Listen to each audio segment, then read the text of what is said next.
क्या अगर सरकार से सवाल पूछा जाएगा तो सरकार से सवाल पूछा जाना इस देश में कब से इस रूप में परिभाषित किया जाना शुरू हो गया है कि आप सेना के खिलाफ हैं और आप पाकिस्तान के साथ हैं और आप मीर जाफर हैं? ये परंपरा कब से स्थापित हुई इस देश में सर? देखिए, सवाल पूछना लाजमी है। आप सवाल पूछ सकते हैं सरकार से, लेकिन जिस लहजे में और जिस तरह से सेना पर आरोप लगाया जा रहा है और जिस तरह सेना पे आपको विश्वास नहीं है, सेना के द्वारा जारी किया गया जो सूचना है उस पे आपको विश्वास नहीं है, तो लाजमी है कि आपका सवाल जो है वो गलत है और आपका सवाल राष्ट्र विरोधी है।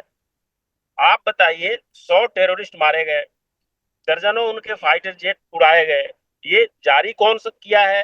दूसरी, उनके कई सारी एयर बेसेस जो थे उनको खत्म कर दिया गया। और वैसे टेररिस्ट जो टॉप लेवल के टेररिस्ट है, not only in India, India के बाहर भी उन लोगों की एक्टिविटी थी, ऐसे लोग मारे गए। इतनी तबाही हुई है पिछले 70 सालों में, कई आतंकवादी हमला हुआ, लेकिन भाजपा की सरकार जब नहीं थी तो इतना बड़ा एक्शन किस पार्टी ने लिया और किसने सेना को पूरा छूट दिया?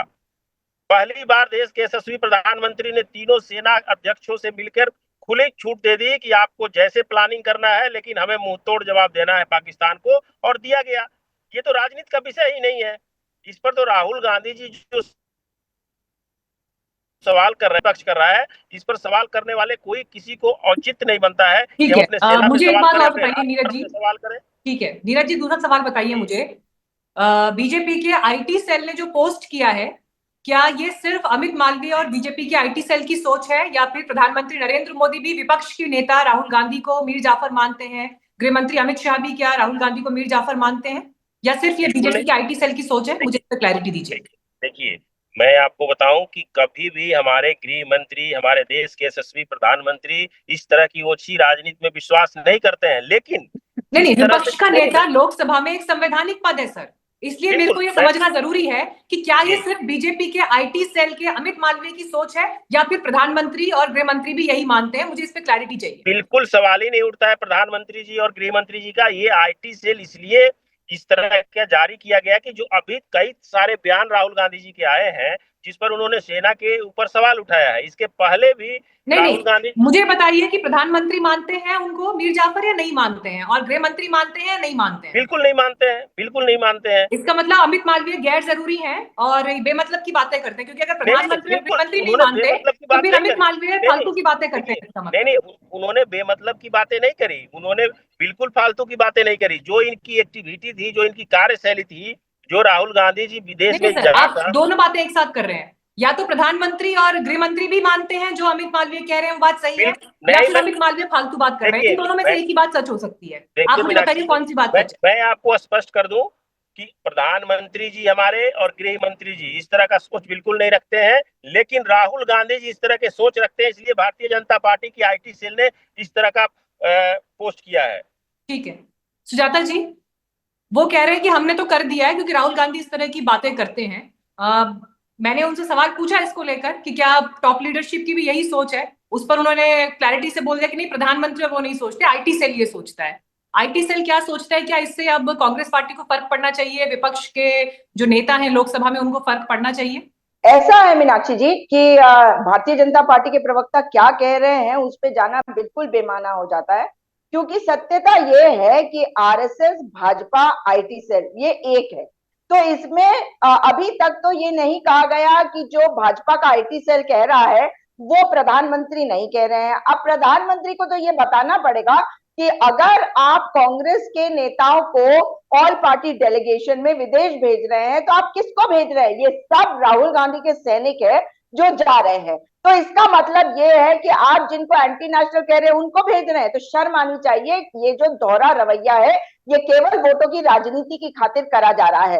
अब अगर सवाल पूछे जा रहे हैं तो देश हित में सवाल पूछे जा रहे हैं, क्योंकि विदेश मंत्री जयशंकर अगर आकर ये बात कहते हैं कि हमने पहले ही बता दिया था पाकिस्तान को कि हम टेरर लॉन्चिंग पैड्स पर अटैक करने वाले हैं, तो क्या इससे रास्ता नहीं मिला उन लोगों को जो आईसी 814 के समय पर भारतीय जनता पार्टी वालों ने छोड़े थे?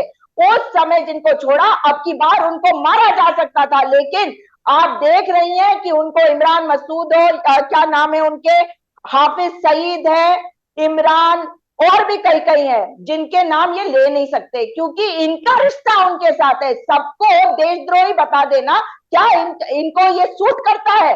आज जब देश पूरी तरह से एक साथ खड़ा था, अपने लोगों की हम बात करें, क्योंकि आपको याद है ना कि जब जब पाकिस्तान ने शेलिंग करी, ड्रोन भेजे, तो हमारे लोगों की मृत्यु हुई। क्या सवाल नहीं पूछेंगे कि आपने उनके टेरर लॉन्चिंग पैड पे अटैक किया और पाकिस्तान को बता दिया, उन्होंने अपने टेररिस्ट भगा दिए। अब तब से लेकर अब तक विदेश मंत्री बाहर नहीं आ रहे हैं। इसका मतलब है कि वोटों की राजनीति की खातिर आप ये कैंपेन अलग से चला रहे हैं, या आपकी सरकार का इसमें मत है। तो ये तो इनको साफ करने की जरूरत है। और भारतीय जनता पार्टी के जो अधिकृत प्रवक्ता है वो भी इस पे बोलने से बच रहे हैं, जैसा ये तिवारी जी बोल रहे हैं।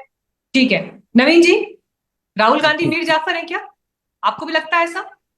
नहीं, हम लोग हम ऐसा बिल्कुल नहीं मानते कि राहुल गांधी मीर जाफर है। ये दरअसल राजनीतिक मर्यादाओं की कमी है। सर्वदलीय बैठक हुई थी जब भारत ने पाकिस्तान को जवाब देने की बात करी, सभी दल बैठे थे, एक साथ बैठे थे, सभी दलों ने बैठ के एक साथ ये कहा था कि पाकिस्तान को कड़ा जवाब देना चाहिए। और सभी दलों ने, सभी विपक्ष के सभी दलों ने भारतीय जनता पार्टी को, प्रधानमंत्री को आश्वासन दिया था कि सारा देश एक साथ खड़ा है, सारे राजनीतिक दल उनके साथ खड़े हैं।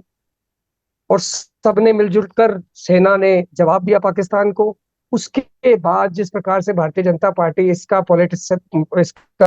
पॉलिटिकल माइलेज लेना चाहती है, दूसरे राजनीतिक दलों पर इस प्रकार के भद्दे, घटिया और मतलब इससे ज्यादा खराब शब्द मैं यूज नहीं कर सकता, इतने बेबुनियाद जो इस प्रकार के ये लोग मीम्स बना रहे हैं और इनके सोशल मीडिया प्लेटफॉर्म पर डाले जा रहे हैं, ये बहुत ही दुर्भाग्यपूर्ण है।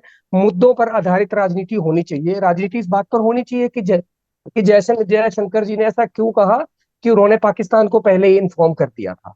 इस बात पर इनसे सवाल पूछा जाना चाहिए, परंतु क्योंकि ये इस सवाल का जवाब नहीं देना चाहते, इसीलिए ये देश की जनता को, लोगों को दूसरे मुद्दों पर भटकाना चाहते हैं। राष्ट्रीय सुरक्षा। नवीन जी, मैं अब एक सवाल यहाँ, क्योंकि ये बार बार जयशंकर जी के बयान की बात आ रही है, मैं एक कॉमन सेंस के पॉइंट पर सवाल पूछती हूँ। जी जी जी। देश में चाहे किसी भी दल की सरकार हो, फॉरगेट बीजेपी की है, किसी भी दल की अगर सरकार हो और उस समय पर सेना एक अगर ऐसा एक्शन करने वाली है, क्या आपको लगता है कि कोई भी नेता मंत्री पद पर जो भारतीय है, जो बैठा है, वो पाकिस्तान को इन्फॉर्म करेगा पहले? मैं ये कॉमन सेंस के आधार पे पूछ रही हूँ सर। डेफिनेटली उन्होंने उस समय जो बात बोली, मैं यहाँ कोई जयशंकर जी को डिफेंड करने के लिए नहीं बैठी हूँ, बीजेपी को डिफेंड करने के लिए बैठी हूँ, लेकिन मैं एक नॉर्मल कॉमन सेंस के आधार पर कह रही हूँ कि आपकी सेना स्ट्राइक करने के लिए जा रही है, ऑपरेशन सिंदूर को अंजाम देने के लिए जा रही है। ये जब विदेश मंत्री जानकारी दे रहे हैं कि हमने पाकिस्तान को इन्फॉर्म किया या हमने बताया, तो ये कैसे माना जा रहा है कि वो इन्फॉर्म करना स्ट्राइक से पहले इन्फॉर्म करना था? ये किस आधार पर मान रहा है विपक्ष? तो मतलब इस बात का सवाल तो नीरज तिवारी जी से पूछा जाना चाहिए कि इसको किस नजरिए से देखा जाए।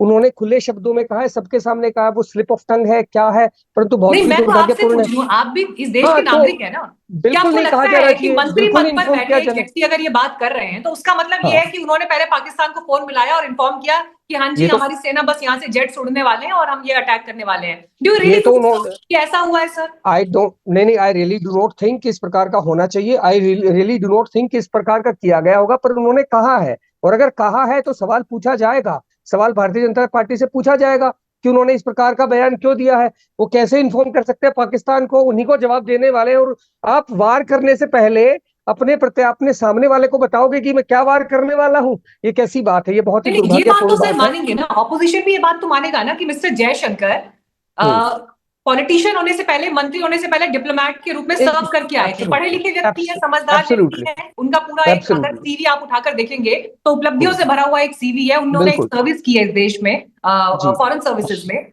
तो क्या आप ये मानकर चल रहे हैं कि अगर उस व्यक्ति ने एक लाइन में जो बात बोली है और जिसको लेकर विदेश मंत्रालय ने खंडन भी कर दिया है, तो उसके बाद ये बात खत्म क्यों नहीं हो जाती है ऑपोजिशन के लिए? क्यों बार बार घुमा फिरा के वही पोस्ट किए जा रहे हैं? देखिए, जिस प्रकार से उन्होंने बयान दिया है, इसके ऊपर सवाल उठना लाजमी है, सवाल उठाए गए हैं। और भारतीय जनता पार्टी भी सोशल मीडिया का भरपूर उपयोग करने में लगी हुई है।